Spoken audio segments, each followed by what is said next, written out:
Uşaq hər iki valideynindir. Bəs məsuliyyət niyə bəzən yalnız bir tərəfin üzərində qalır? Aliment yalnız ataya aid öhdəlikdirmi? Ana da aliment ödəyə bilərmi? Valideynlərin bərabər məsuliyyəti necə müəyyən edilir? Məhkəmə qərarı icra olunmazsa hansı hüquqi nəticələr yaranır? Alimentdən yayınmaya görə valideyni hansı cəza gözləyir? Mövzunu studiyada vəkillər Zinyət Ağamalıyeva, Mədinə Liqayeva, Esmira Rzayeva və Xəyalə Quliyeva müzakirə edəcəklər. Qanun və icra. Qanun və icra proqramı biz yenə sizinlə. Vəkil Əkbər Yusifoğlu'nun təqdimatında. Birazdan. Unutmayın, valideynlik təkcə məsuliyyət deyil, həm də qanuni öhdəlikdir. Şərur MTK-nın baş sponsorluğu ilə qanun və icra başladı. Şərur Mənzil Tikinti Kooperativinin sədri İsfəndiyar Axundov. Şirkət artıq 30 ildir ki, Bakı şəhərində mənzil tikməklə məşğuldur. Ona görə də çox böyük təcrübəyə malikdir. Yəni binalarımız həm keyfiyyətli, həm dayanacaqlı, həm də vaxtında qazın suyun işığını veririk. Ona görə də biz müraciət edirik sakinlərə. Yasamalda, Sarayda, Xırdalanda, Qobuda mənzillərimiz var. Təmir evləri üçün 25.000 manat, təmirsiz üçün 5.000 manat ilk ödəniş olacaq və uzun müddətli mənzillərə sahib ola bilərlər. Qapımız hər zaman üz-üzə açıqdır.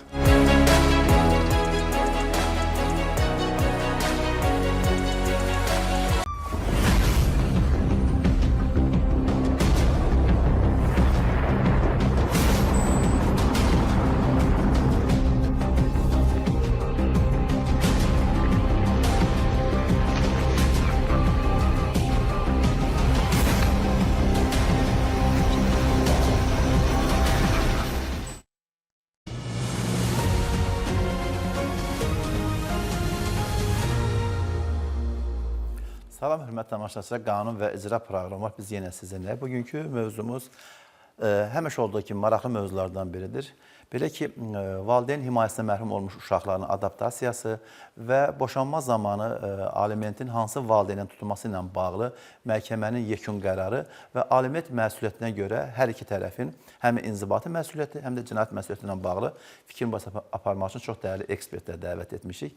İlk öncə dəyərli ekspertlərimizi sizlərə təqdim edim, sonra biz mövzumuza qayıdacağıq.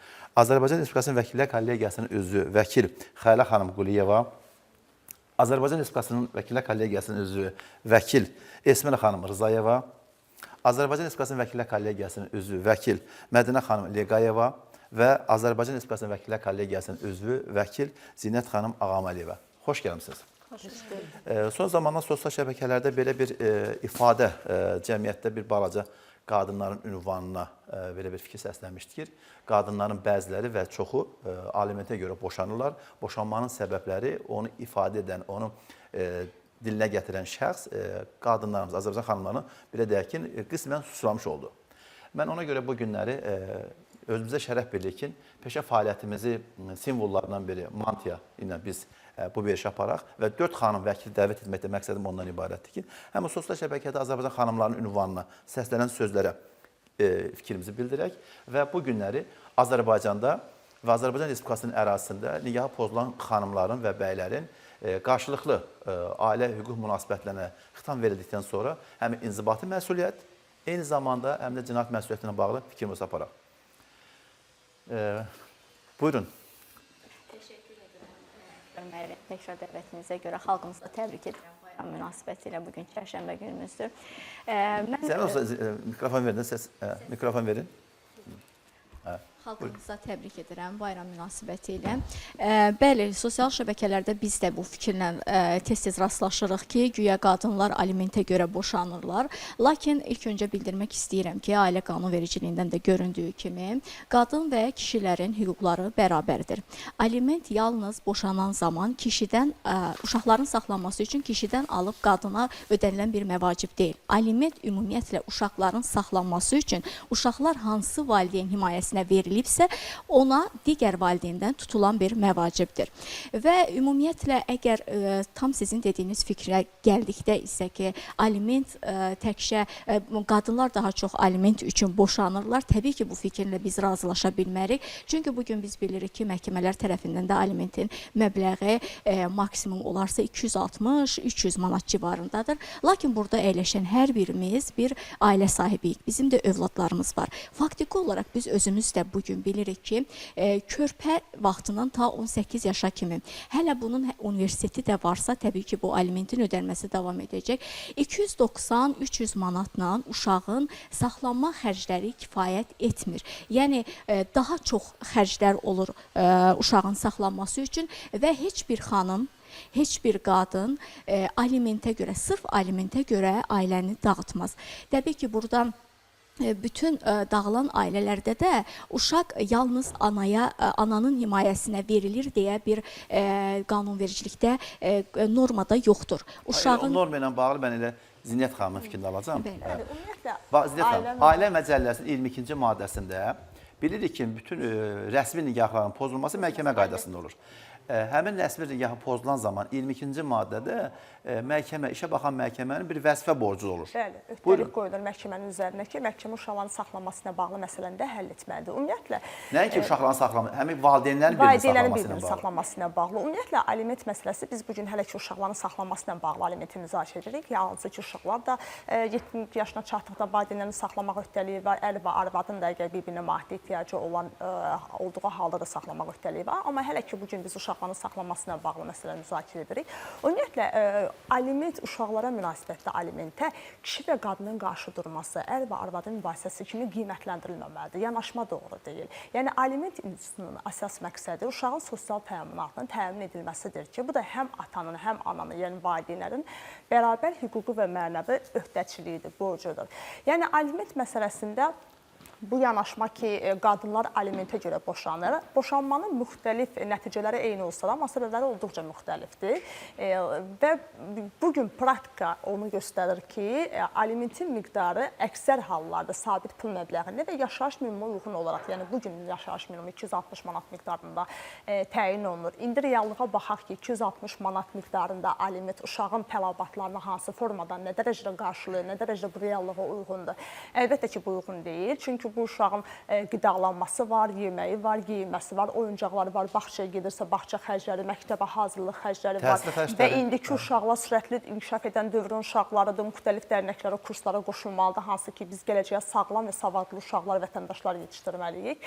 Və bundan əlavə uşaqlar tez-tez xəstələnirlər, onun aptek xərcləri var və bugün hətta biz statistikaya baxsaq, neçə uşaq loqopedə müraciət edir və neçə uşaq psixoloji yardıma müraciət edir, fizioterapiyaya müraciət edirlər və bunları da həkim təyinatı ilə orada sizin fikrinizi verək ki, biraz genişləndirmək istəyirəm. Yəni, sərbəst bu ifadəni işlədək ki, bəzi hallarda himayədə qüsurlu uşaqlar da olur.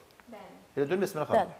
Elə tamamilə doğrudur. Yəni, bir vaxt sağlam uşaqlar üçün dövlət tərəfindən müəyyən olmuş minimum əmək haqqının tutulan aliment miqdarı və o ziyalımızın ifadəsi ki var, qadınlar yalnız və yalnız alimentə görə boşanır. Buyurun.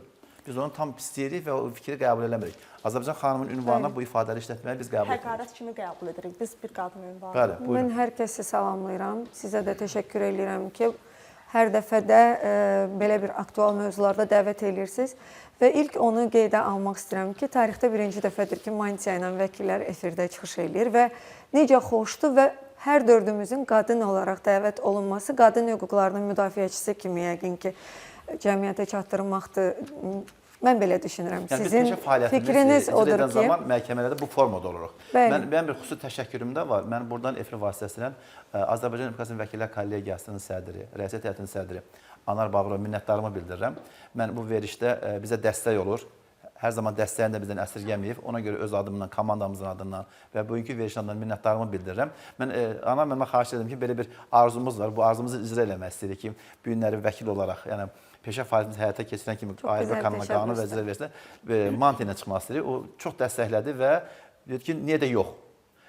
Buradan minnətdarımı bildirirəm Anar müəllim. Çox sağ olun. Hər zaman bizə dəstək olmusunuz. Və Əkbər müəllim, bizim bugünkü gündə Mantiyada burada müdafiəçi qismində çıxış eləməyimiz həm də bir sanki mesajdır cəmiyyətə ki, o aliment alan təbəqə ən çox maddi cəhətdən əziyyət çəkən ailələrdə olur ki, mən çox təcrübədə az rastımıza gəlib ki, yüksək təminatlı ailələrdə boşanmalar daha az olur, nəinki az təminatlı ailələrdə. Çünki zaten problem maddiyyətdən irəli gəlir. Və həmin maddiyyətdən irəli gələn boşanan ailələr 260 manatla, həmkarlarım da düzgün vurğuladı ki, bu yəni ki, ümumiyyətlə həmin ifadəyə sığmayan bir belə deyək, təfəkkürdür ki, 260 manata görə heç kəs boşanmır. Bu birinci məsələ. İkinci məsələ, həmin 260 manat uşağın saxlanması üçün ümumiyyətlə kifayət etmir. Zeyniyyət xanım çox gözəl vurğuladı. Və belə deyim, qanunvericilikdə ər-arvaddan boşanır, uşaqlardan boşanmır. Tutaq ki, ər-arvadla birgə nigahda davam etsələr idilər, həmin ər və yaxud arvad həmin ailəni saxlamayacaqdımı? Və yaxud saxlamırdımı?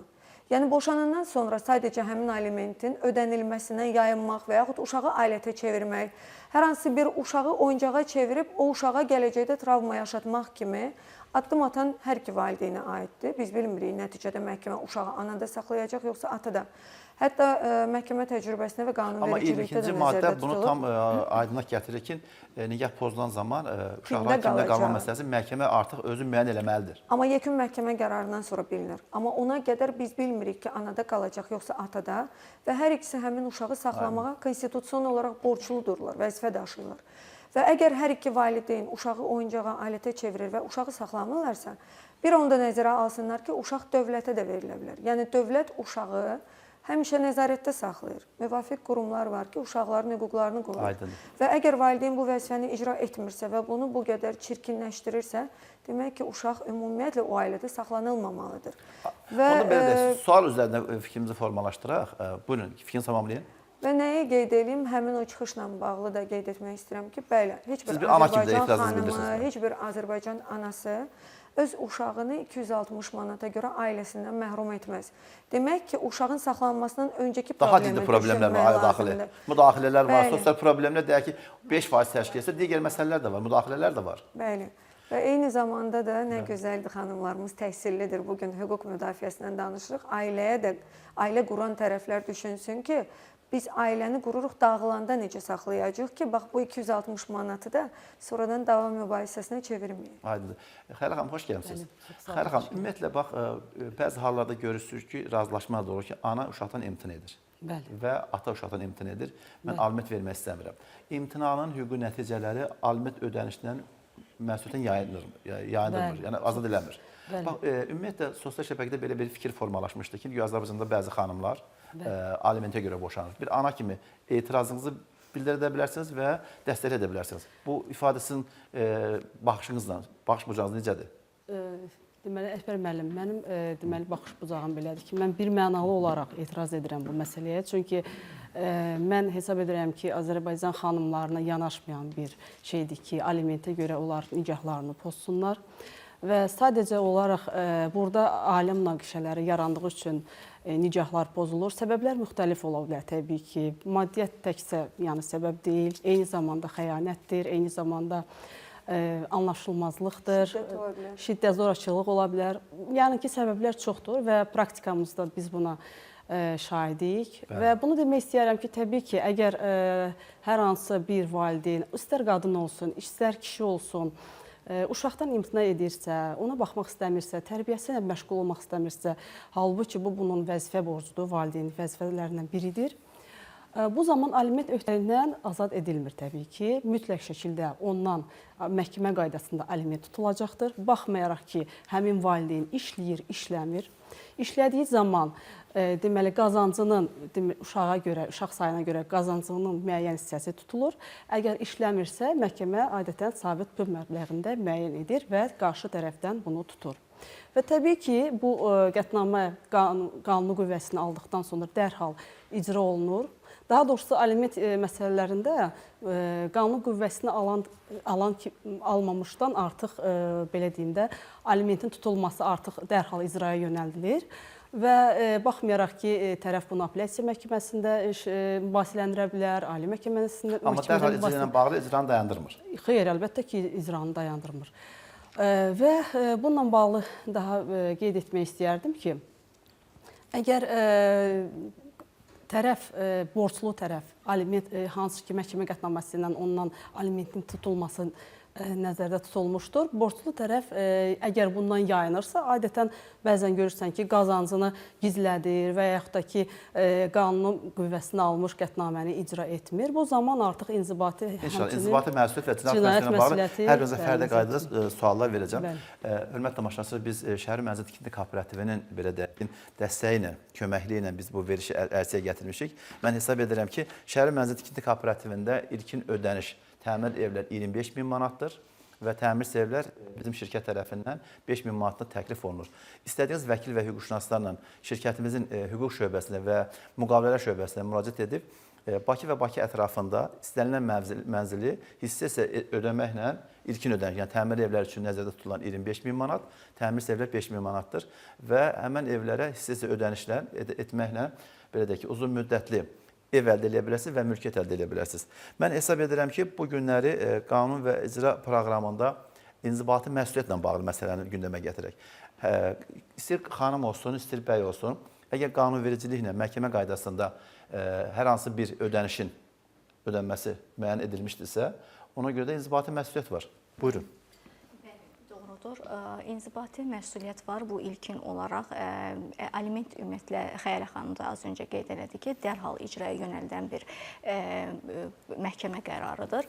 İlkin olaraq alimenti icraya yönəldən zaman əlbəttə ki, orada tərəflərin həmin o ərizəni verildiyi vaxtdan hesablanır, alimentin ödənməsi, tutulması və burada könüllü icra üçün müddət verilmir, dərhal icraya yönəldilir və icraya yönəldən zaman artıq həmin məhkəmə qətnaməsində göstərilən müddətdə borclu olan şəxs, burada fərqi yoxdur, kişi ya qadın. Çünki əgər uşaq kimin himayəsindədirsə, həmin şəxs, həmin icra sənədi üzrə tələbkar hesab edilir və borclu olan şəxs isə vaxtında alimenti ödəmədikdə həmin şəxs barəsində icra məmuru tərəfindən məcburi icra tədbirləri görülür və bunlardan biri də əsasən şəxs vaxtında icra sənədi icra etmədiyinə görə İnzibati Xətalar Məcəlləsinin 528-ci maddəsinə əsasən inzibati protokol tərtib edə bilər və məhkəmədə də bununla bağlı məhkəmə tərəfindən araşdırma aparılır və şəxs barəsində, yəni borclu şəxs barəsində onun inzibati məsuliyyətə cəlb edilməsi barədə tədbir görülür. Burada 500 manatdan 1000 manata qədər fiziki şəxslər üçün cərimə nəzərdə tutulmuşdur və bizim hal-hazırda işimiz fiziki şəxslərlədir. Bəli, fiziki şəxslər üçün cərimə nəzərdə tutulmuşdur və bundan əlavə hətta bir ayadək müddətə inzibati həbsdə nəzərdə tutulmuşdur. Buyurun, Alimentlə bağlı bir məsələni diqqətə çatdırmaq istəyirəm ki, hətta Ailə Məcəlləsinin 75-ci maddəsində qeyd olunur ki, əgər uşaqların valideynlər saxlanmırsa və məhkəmədə iddia qaldırılmayıbsa, qəyyumluq himayəçilik orqanı uşağın saxlanması üçün məhkəmədə iddia qaldırmalıdır. Yəni, hətta bunun valideynlərdən əlavə qəyyumluq himayəçilik orqanı öhdəçilik kimi də müəyyən edilir. Və bəzən biz rast gəlirik ki, təəssüflər olsun ki, valideyn gəlir, adətən atalar, yəni bir məsələ də diqqətə 75-ci maddə ardıcılıq üsusu da var. Onu da fikir söyləyin ki, yəni bir şəxsin digər dövlət orqanı 10 dənə krediti varsa, ödəniş varsa, aliment buyurun, siz dersiniz. Aliment məsələsini ümumiyyətlə təkcə əmək haqqıdan deyil, bütün digər gəlir və qazanclardan tutulur və aliment məsələsi şəxsin kredit borclarından da kənar ən əsas tutulan məbləğ aliment hissəsidir, daha sonra kredit məbləğlərinin tutulmasına yönləndirilir aliment tutulmaları. Yəni işə baxan aliment ödəyən həm bəylərimiz, həm xanımlar. Bu məsələyə toxunuram ki, yəni aliment öhdəçiliyi danışanda adətən insanlar bunu hesab edirlər ki, bu atadan tutulmalıdır. Xeyr, sadəcə olaraq əgər uşaq anada saxlanırsa atadan tutulur, atada saxlanırsa anadan tutulması təmin edilir.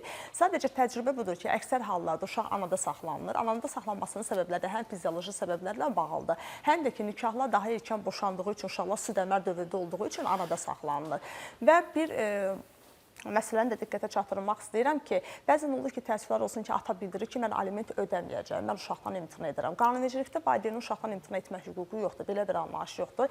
Əgər alimenti ödəməkdən qəsdən yayınırsa, valideynlik hüquqlarından məhrum edilə bilər. Valideynlik hüquqlarından məhrum etməksə, valideynlik hüquqlardan məhrum edir, vəzifələrdən məhrum etmir. Yəni, bütün hallarda valideynin övladını saxlamaq öhdəliyi var. Yəni, bu hər iki valideynin öhdəçiliyidir.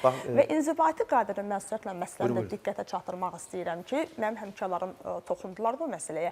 Əgər bir şəxs 528.1-ci maddənin məsuliyyətə cəlb edilibsə və onun barəsində bu barədə məhkəmə qərarı qanuni qüvvəyə mindiyi gündən 1 il ərzində eyni icra sənədi üzrə, yəni yenə də alimentin ödənilməsində yayınırsa, qərəz göstərilirsə, icra məmurluğunun tələblərinin, qanuni tələblərinin yerinə yetirilmirsə, bu halda artıq 528.1.2-ci maddənin məsuliyyətə cəlb olunacaq.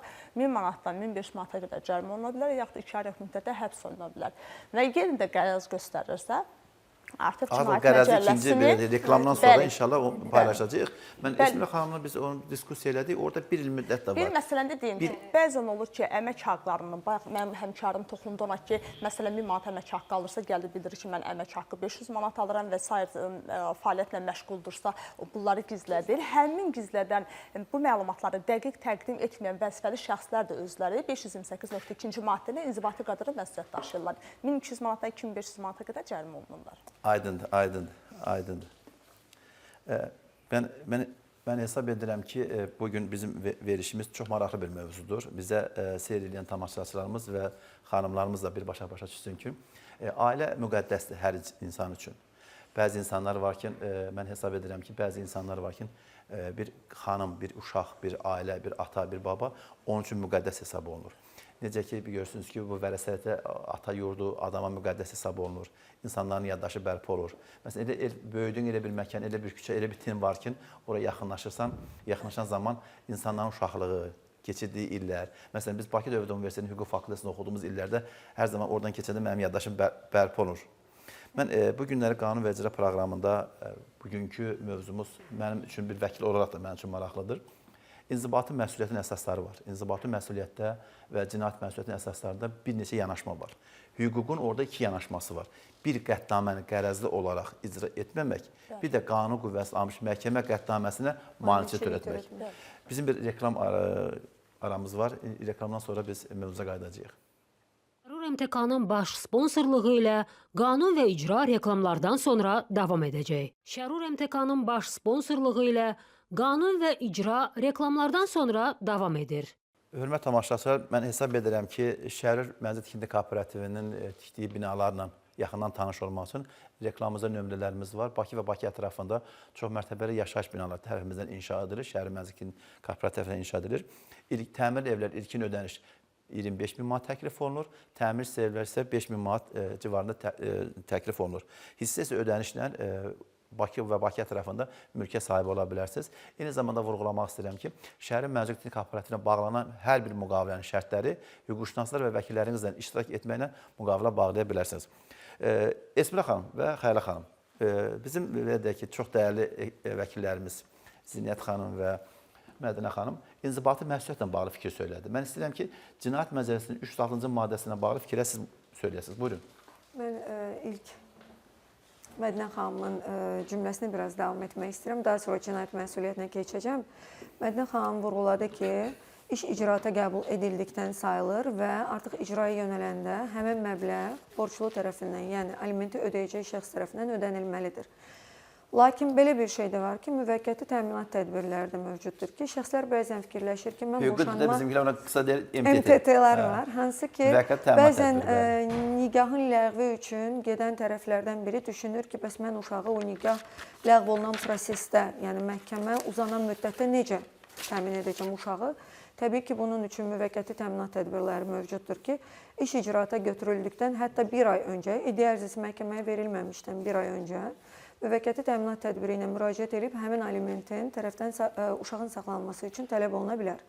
Və bu müvəqqəti təminat tədbiri barədə qərar həmin iddia tələbi üzrə çıxarılmış qətnamənin yekun hüquqi qüvvəsini alana qədər öz qüvvəsini saxlayır, daha sonra artıq qətnamə üzrə yönəlir icraya və İnzibati Xətalar Məcəlləsində, eyni halda Cinayət Məcəlləsində də müəyyən olunan o əməllərə görə məsuliyyət sadəcə inzibati və cinayət əməli üzrə onların cəzasını nəzərdə tutur, tənbihini. Amma həmin borc ödənilməzsə, bayaq qeyd elədiniz ki, bir ilk söhbətini biz sizlə müzakirə etmişik. 528.1-ci maddədə qeyd olunur ki, əgər şəxs həmin icra sənədi üzrə tənbihini inzibati xətalar üzrə çəkdi, bir ay tutaq ki, inzibati həbsə qədər, 30 günə qədər müəyyən inzibati həbs nəzərdə tutulur və bu həbsdən çıxdıqdan sonra həmin icra sənədi üzrə yenidən icra etmirsə, borcu ödəmirsə və 1 il keçməmişdirsə, artıq daha çox cərimə nəzərdə tutulur Yəni və ikinci 2 hissəyə aya keçilir. qədər inzibati, bəli, ikinci hissəyə keçir. Və bu halda 1 il nəzərdə tutulur. Eyni halda artıq etaplı şəkildə icra tədbirləri həyata keçirildikdən sonra məcburi icradan danışırıq. Əgər şəxs yenə də qərəzli olaraq yayınırsa və yaxud qərarın icrasına maneçilik törədərsə, bu halda Cinayət Məcəlləsinin 306.1-ci maddəsi ilə nəzərdə tutulan cinayət məsuliyyətini daşıyır. Və eyni halda artıq 2000 manatdan 4000 manata qədər cərimə, 3 ilə qədər də azadlıqdan məhrum etmə kimi cinayət məsuliyyətinə cəlb edilə bilər. Xeyr xanım, ümumiyyətlə inzibati və cinayət məsuliyyətində qanunun bir humanizm prinsipi də var. Birisi də konkret gözlər ki, Cinayət Məcəlləsinin 3-cü maddəsində yazır ki, Cinayət Məcəlləsinin belə prinsipləri. O prinsiplərdən biri də humanizm prinsipidir. Xüsusi qeydləri var. Həm 306-cı maddənin, həm də İnzibati Xətalar Məcəlləsinin 528-ci maddənin xüsusiyyəti var ki, hər hansı bir ödəniş etdiyi təqdirdə Cinayət Məcəlləsindən azad olur. Buyurun. Bəli, deməli o düz vurğuladınız. Əgər bu aliment borcu ödənilirsə, əlbəttə ki, humanizm prinsipinə əsasən bu inzibati tənbihdən və yaxud da ki, cinayət məsuliyyətindən şəxs azad edilir. Bu ona görə edilmişdir ki, həmin cinayətə və yaxud da ki, inzibati tənbihə cəlb edilmiş şəxs islah olunsun və öz belə deyim, günahını başa düşsün və bir cümlələrə məsuliyyətini başa düşsün. Öz məsuliyyətini bəli başa düşsün və ən azından özünü qarşıda gözlənilən cəzadan azad etmiş olsun. Həm o, həm bu. Deməli, mən bunu da qeyd etmək istərdim ki, Əkbər müəllim, alimentlə bağlı bir şeyi də qeyd eləyək ki, alimentin azaldılması və artırılması məsələsinə də Ailə Məcəlləsinin 112-ci maddəsi. Məhkəmə baxa bilər. Hansı hallarda olur, baş verir bu? Əgər ailənin, belə deyək, ailədə hər hansı bir dəyişikliklər baş verərsə, məsələn, deyək ki, ər başqa bir ailə qurubsa, başqa bir övladı dünyaya gəlibsə və artıq ona da görə aliment ödəyirsə, bu zaman əgər ərdən tutulursa aliment uşağa görə, ər verə bilər məhkəməyə, məhkəmə qaydasında alimentin azaldılmasını tələb edə bilər. Və yaxud da ki, məsələn, uşaq qalıbdır anada və ana görür ki, maddi cəhətdən çatdıra bilmir uşağın tələbatlarını, uşaq deməli tələbatları artır, bu müəyyən dərnəklərə qatılmalıdır. Bunun psixoloji və fiziki olaraq inkişafının təməlinin qoyulması üçün müəyyən tibb müəssisələridir, müəyyən mərkəzlərdir. Bura aparılması üçün əlavə xərclərə görə o da məhkəməyə müraciət edə bilər və bu alimentin artırılması ilə bağlı məhkəmə bununla bağlı qərar verə bilər. Bir şey əlavə eləyə bilərəm dəqiqləşdirmək üçün. 306-cı maddənin dispozisiyasında nə qeyd olunur ki, məhkəmə hökmü hüquqi qüvvəsini almayana qədər ödəniş olunarsa, artıq o cəzasını çəkməkdən azad edilir. Yəni həbs olunduğu təqdirdə. Vəkil apellyasiya şikayət edir. Yəni hökm oxunub, amma hüquqi qüvvəsini almadığı dövrdə həmin borc ödənərsə, o azad edilir məsuliyyətdən.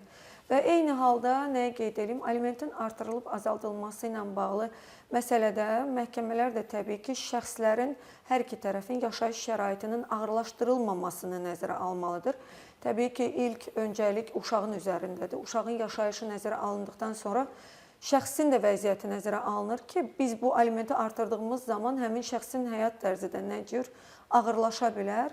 Ona görə də burada artıq humanizm prinsipi hər tərəf üçün bərabər tətbiq edilməlidir. Cinayət Məcəlləsinin 3-cü maddəsində qeyd edir ki, bu məcəllənin Cinayət Məcəlləsindən söhbət gedir. Əsas vəzifələrindən biri 5 prinsip var da, bilirsiniz, əsas prinsip ədalət prinsipidir. Mən ədalət prinsipinin 8.2-ci maddə var. Kimin əlində cinayət məcəlləsi var, orada diqqət eləməyin xahiş edərdim. Cinayət Məcəlləsinin 8.2-ci maddəsində xüsusilə qeyd edir ki, heç kəs eyni bir cinayətə görə iki dəfə cinayət məsuliyyətinə cəlb edilə bilməz. Bu ədalətli prinsipidir. Amma konstitusiya aktımızın, konstitusiya qanunumuzun 64-cü maddəsində qeyd olunur ki, bir cinayətə görə təkrar məhkum edilməyə yol verilməməsi ilə bağlı. Qeyd olunur ki, 64-cü maddədə, maddənin olduğu kimi vətəndaşların diqqətini çatdırıram, heç kəs bir cinayətə görə təkrar məhkum edilə bilməz. Amma yeganə bir normadır ki, Konstitusiya Məhkəməsinin plenum qərarı xüsusilə 306-cı maddənin şərhi ilə bağlı qeyd edib.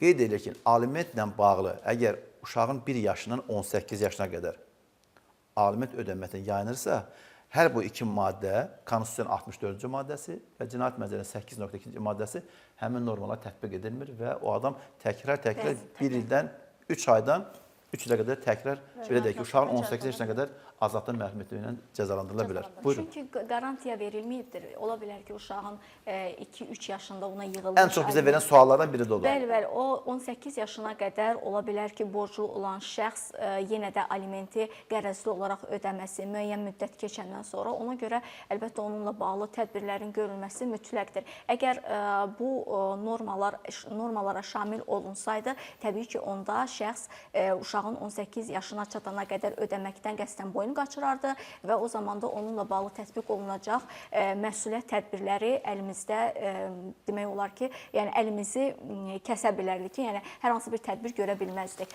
Bir də bir məsələni xüsusilə vurğulamaq istəyirəm. Aliment deyəndə adətən müraciət edəndə də biz görürük ki, aliment sözünün mənası qida deməkdir. Yəni qida uşağın qidalanması dövlət tərəfindən müəyyən olunmuş bir məbləğdir. Bəli, amma aliment təkcə uşaqların saxlanması üçün ödənilən bir məvacib deyildir. Eyni zamanda biz ailə qanunvericilikdən də görürük ki, əmək qabiliyyəti olmayan valideynlərin saxlanması üçün uşaqlardan da tutula bilər. Əmək qabiliyyəti olmayan qardaş bacının saxlanması üçün, onların himayəçilərinin saxlanması üçün. Bəli, çox gözəl vurğuluyorsunuz. Konstitusiyamızın 17 və 34-cü maddəsində ailə hüquq münasibətlərində, bir də vətəndaşların münasibətində bunlar hamısı vurğulanıb orada. Bəli, yəni aliment deyəndə adətən çox vaxtı biz az öncə dedik ki, təkcə kişidən tutulmur, qadından da tutula bilər. Eyni qaydada bizim də təcrübəmizdə olub ki, əmək qabiliyyəti olmayan valideynləri baxmaqdan övladlar imtina ediblər və artıq məhkəməyə müraciət edib onlardan da aliment tutulmasına bağlı iddia vermişik, təmin olunubdur. Eyni zamanda qardaş bacıların, himayəçilərin, bəli, əmək qabiliyyəti olmayan şəxslərin saxlanması üçün ödənilən məvacibdir. Konstitusiyada qeyd olunur ki, əmək qabiliyyəti olan şəxslərin əmək qabiliyyəti olmayan valideynlərinə ödəmək o borcudur. Bəli. Eynən alimenti, əgər borcudur, əgər bu borcu yerinə yetirmirlərsə. Ailə üzvlərinin. Zilət bir dənə sual verim, belə deyək də, sizin ünvanınızda, hər ikiniz ünvanında. Bəzi halda görürsünüz ki, valideynlər deyir ki, mən getdim 1 il 6 ay yatdım, gəldim. O müddət aliment ödəməyən, çıxanda alimentin azadam. Bununla bağlı. Cəzanı çəkməli, yəni cinayət məsuliyyətinə onun cəlb edilməsi, yəni, cəzalandırılması. Bəli, onun cəzalandırılması onu aliment öhdəliyindən azad etməli. Yəni, Konstitusiya məhkəməsində plenum qərarı məhz ona vurğulanır ki, baxmayaraq təkrarlı məsuliyyəti eyni bir cinayətə görə şəxsin təkrar cinayət məsuliyyətinə cəlb edilməsi yol verilməz və yəni, Konstitusiya 64-cü maddə. Cinayət Məcəlləsinin prinsiplərinə, vəzifələrinə görə. Lakin Konstitusiya məhkəməsinin plenum qərarı məhz istisnanı ona görədir. Gəlin də burada uşağın maraqlarını maksimal səviyyədə qorunması. Bu həm konstitusiyaya, həm uşaqlar hüquqları haqqında qanunun tələbidir. Eyni zamanda uşaq hüquqları haqqında bəyannamə, BMT-nin bəyannaməsi var. Yəni bütün bu hallarda uşağın maraqlarının maksimal səviyyədə təmin edilməsindən ötürü bu valideynlərin öhdəçiliyi olduğundan, yəni hesab etməsin ki, valideynlər mən cinayət məsuliyyətinə cəlb edim, cəzamı çəkdim və alimentdən azad edildim deyil. Bütün yığılmış aliment borclarına da tam şəkildə ödəməlidir. Yəni qeyd etmişdim, mən çıxışımın əvvəlində də bildirdim ki, aliment kişi və qadını, ər və arvadın, ata və ananın müasisəsi deyil, uşağın saxlanmasından ötürüdür. Siz də qeyd etdiyiniz kimi aliment sözü fransız mənşəli sözdür, qida deməkdir, uşağın qidalanması deməkdir, onun yaşayış minimum səbəbinin təmin olunması deməkdir. Yəni heç bir halda hətta cinayət məsuliyyətinə cəlb edilsə də, cəzalandırılsa da, valideyn hüquqlarından məhrum edilsə də, yəni heç bir halda valideynlər uşaqların saxlanması üçün aliment öhdəliklərindən azad edilmir. Baxmayaraq ki, bacı və qardaşdır, valideynin saxlanması da, ər arvadın birinin saxlanmasında qanunvericilik tələb qoyur ki, şərt qoyur ki, əgər maddi yardıma ehtiyacı varsa, əmək qabiliyyəti yoxdursa, bu halda ər və arvad və yaxud da övlad valideyni saxlaya bilər. Bir halda ki, Ailə Məcəlləsinin 22-ci maddəsində, ikinci hissəsində 2-də qeyd edilir ki, artıq hansı valideynlə hansı valideynin tutulması ilə bağlı o məhkəmənin üzrə bir vəzifə qoyur. Müəyyən vəzifə qoyulur ki, məhkəmə müəyyən etməlidir. Yəni, uşağın məhkəmənin həll etdiyi məsələlərdən biri də odur. Bəli, həll etdiyi məsələlərdən biri də odur. Yəni, uşaqları saxlamaq, valideynlərin uşaqlarını saxlaması üçün heç bir şərt yoxdur. İstisnasız, yəni uşaq 18 yaşına çatana qədər hər iki valideyn uşağın saxlanmasını təmin etməlidir. Baxmayaraq ki, ər arvadın bir-birinin saxlanmasına və yaxud uşağın valideynin saxlanmasına şərtlər olduğu halda, lakin valideynlərin uşaqlarının saxlanmasına isə heç bir şərt yoxdur. Bilirsiniz ki, hörmət tamaşaçılar, bu günləri ikinci gündür. Dini inancımıza görə qarşıdan Novruz bayramı gəlir. və bu gün yel çərçivəsində öz adından və kollektivim adından və sizin kimi dəyərli vəkillərimizin adından bütün Azərbaycan xalqını təbrik edirəm və Azərbaycan sevənləri təbrik edirəm. Yel çərçivəmiz mübarək olsun. Xəyla xanım, ümumiyyətlə bu məsuliyyət, bax, bəzi hallarda görsən, baba, nənə evlada belə deyək, reaksiya vermir. Bu ki, oğlu ki, həbs olunur, 1 il, 1 il 6 ay, 2 il. Yığışırlar, artıq o uşağın alimentini ödəməyə cəhd göstərirlər və cinayət məsuliyyətindən azad edirlər.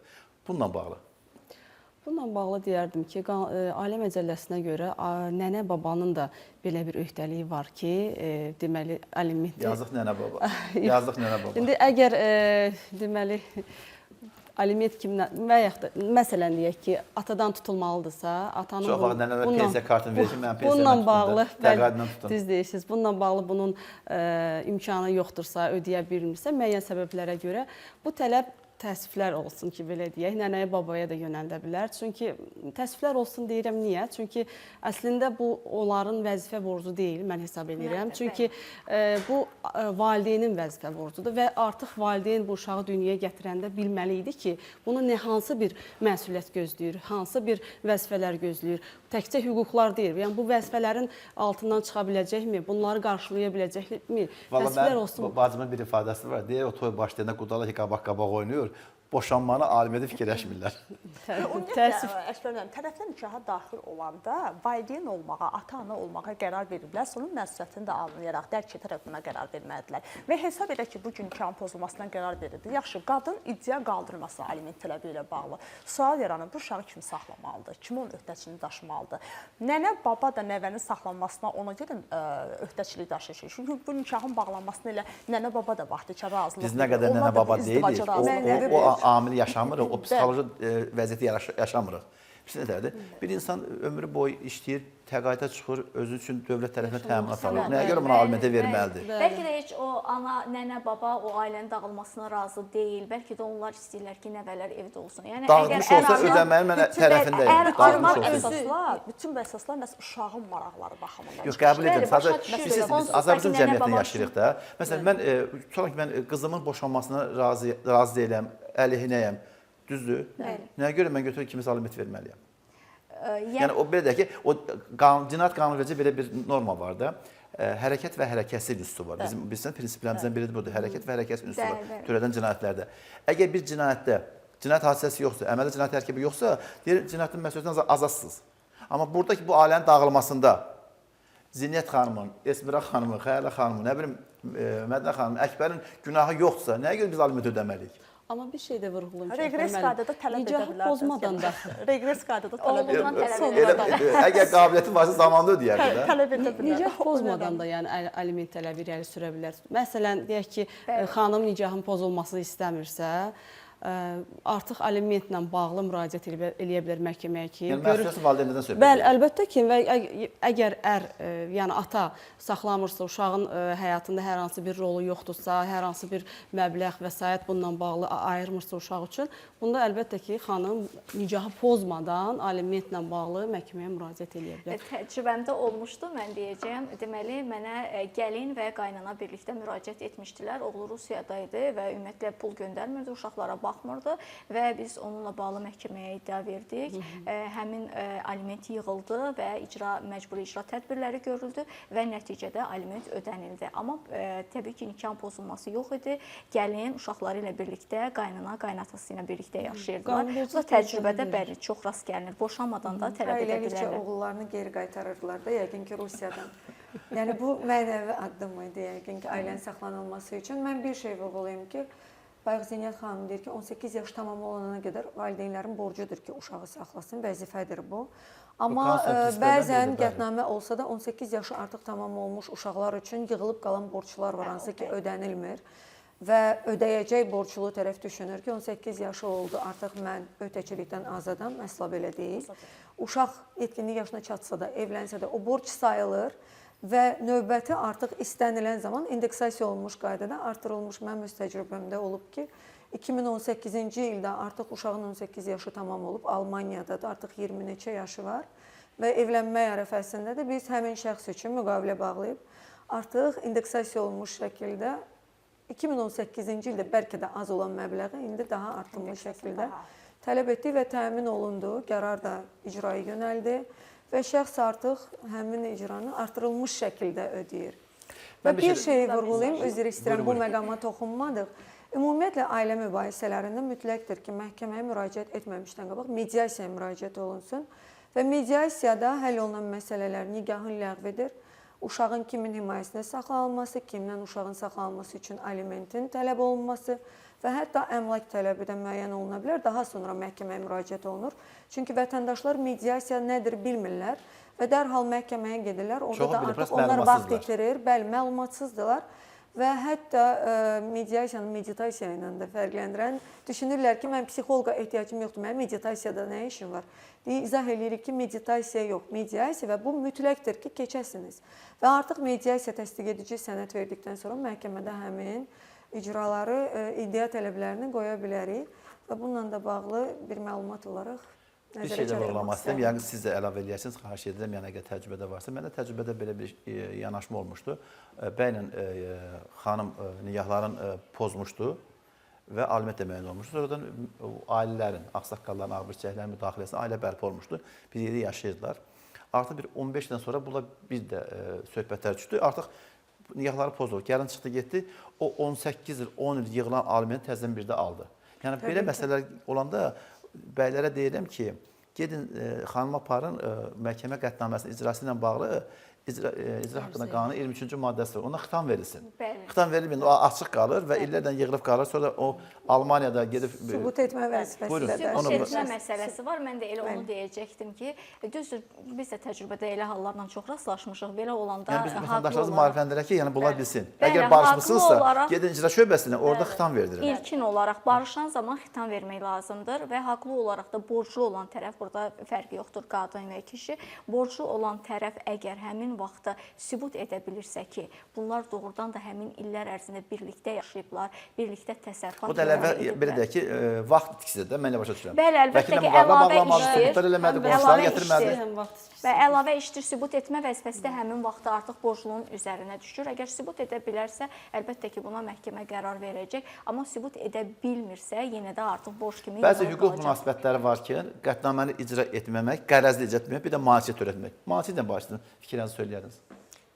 Bilirik ki, məhkəmə qərarları, qətnamələri dövlət adından çıxır və mütləqdir ki, icra olunsun. Əgər şəxslər qərəzli şəkildə yayınırsa, ödəmirsə və yaxud həmin qərarlara maneçilik törədirlərsə, artıq İcrasa müalicə, bu köçürmələrdir, köçürmələrdir, eyni zamanda belə deyək ki, bəzən, məzdən çıxarılmalardır. Mən bir halda deyim ki, bəzən icra məmurlarında da, misal üçün pullar oturur depozitə və depozitdə ləngidiyi zaman orada da problemlər yaranır vətəndaşlar üçün. Vətəndaşlar artıq bir-birlərində problem axtarırlar və artıq digər məhkəmə predmetləri üçün çəkişmə prinsipi yaradır.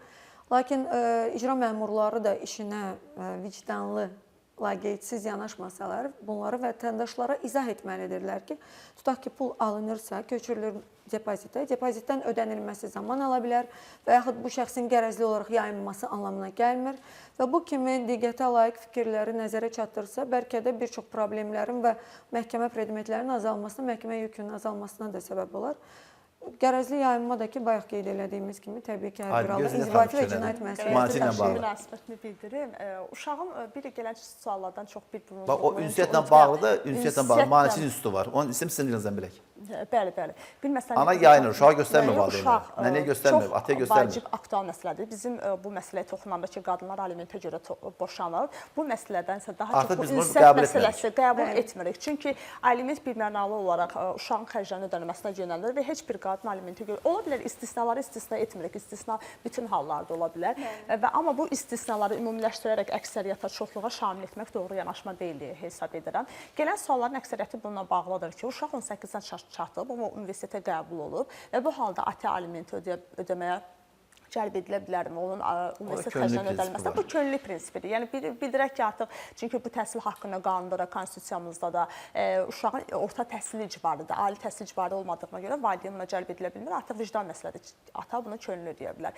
Lakin mən Bir ara ona məhkəmə qaydasına yanaşdılar, sonra konstitusiya məhkəməsi onu rədd elədi. Bəli, bəli. Qadınlarımıza səsləmək istəyirəm ki, bu uşaqların bəzən olur ki, qadınlar deyir ki, alimenti ödəməyən ataya belə uşağı göstərmirlər və yaxud da hətta alimenti ata baxmayaraq ki, boşanma hələ tamamlanmayıb, məhkəmədə proses prosesdir. Vaxtında da alimenti ödəyir və qadın isə uşağı ataya göstərməkdən imtina edir.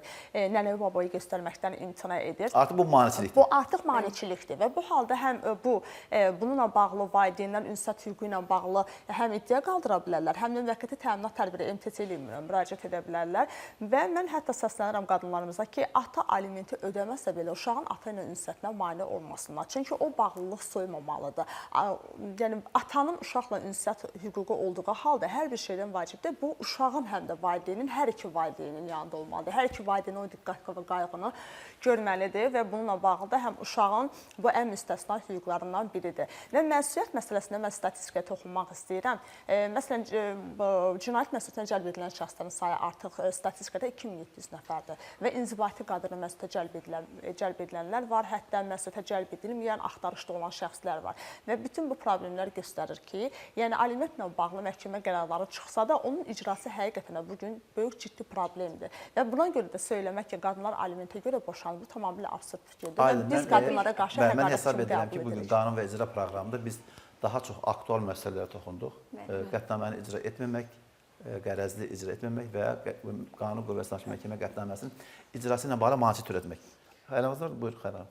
Deməli, bu bir şeyi də qeyd eləmək istəyərdim ki, xanımlar qeyd etdiyi kimi, hörmətli kollegiyalarımız qeyd etdiyi kimi, çox hallarda olur ki, əmək haqqını gizlədirlər. Necə gizlədirlər? Artıq bu məsələ həll olunur. Artıq vətəndaşın adın, soyadını verəndə elektron bazada göstərilir. Yox, onu demək istəmirəm. O başqa məsələ. Mən bunu demək istəyirəm ki, artıq bilir ki, alimentlə bağlı məhkəmə qətnaməsi var.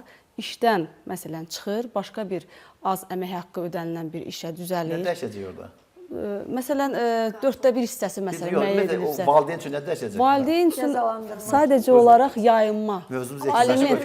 Aliment məsələsi var ortada. Alimentdən daha az məbləğ, yəni məhkəmə qətnaməsi ilə tutalım ki, məhkəmə qətnaməsi icra olunan zaman, məsələn, əmək haqqısı olubdur 1000 manat, gedir başqa bir işə düzəlir, əmək haqqısı 500 manat. Təbii ki, orada 1/4 hissəsi böyük bir fərqlə olur və alimentdən şəxs müəyyən... Amma bu halda həmin arayışı təqdim edən şəxs sözlü vəzifəli şəxsin inzibati qadına məsuliyyət daşıyır 528.2. Çox sağ olun. Hər birinizə minnətlərimi bildirirəm. Bir daha bayramınız mübarək olsun. Hər biriniz xanımsınız, anasınız və bugün televiziyalarda yayılan bəzi ifadələrə münasibət bildirdik. Biz qadın münasibətlərində zorakılığa və şiddətə biz yox deyirik. Ailələrin dağılmasına biz yox deyirik və bacardığımız qədər bu qanun və icra proqramında vətəndaşlarımızı həm maarifləndiririk, həm məlumatlandırırıq. Mən hesab edirəm ki, bu günləri biz çox aktual bir mövzuya toxunduq. Bizi tamaşaçılar yaxından dinləyən insanlar başa düşür ki, ailə modeli elə bir modeldir ki, bu qarşılıqlı hüquq münasibətlərinə, qarşılıqlı məhəbbət, qarşılıqlı qayğı, sayğı və bir-birinə dəyər verməklə bunu qorub saxlamaq olar. Nəyəsə göz yummaq, nəyəsə bağışlamaq olar. Mən hesab edirəm ki, biz ayrılan vaxt yekunlaşmaq üzrədir. Sağ olun, gələn görüşlərə qədər Allah dövlətimizi və millətimizi qorusun. Şərur MTK-nın baş sponsorluğu ilə qanun və icraya baxdınız. Şərur Mənzil Tikinti Kooperativinin sədri İsfəndiyar Axundov. Şirkət artıq 30 ildir ki, Bakı şəhərində mənzil tikməklə məşğuldur. Ona görə də çox böyük təcrübəyə malikdir. Yəni binalarımız həm keyfiyyətli, həm dayanacaqlı, həm də vaxtında qazın suyun işığını veririk. Ona görə də biz müraciət edirik sakinlərə. Yasamalda, Sarayda, Xırdalanda, Qobuda mənzillərimiz var. Təmir evləri üçün 25.000 manat, təmirsiz üçün 5.000 manat ilk ödəniş olur.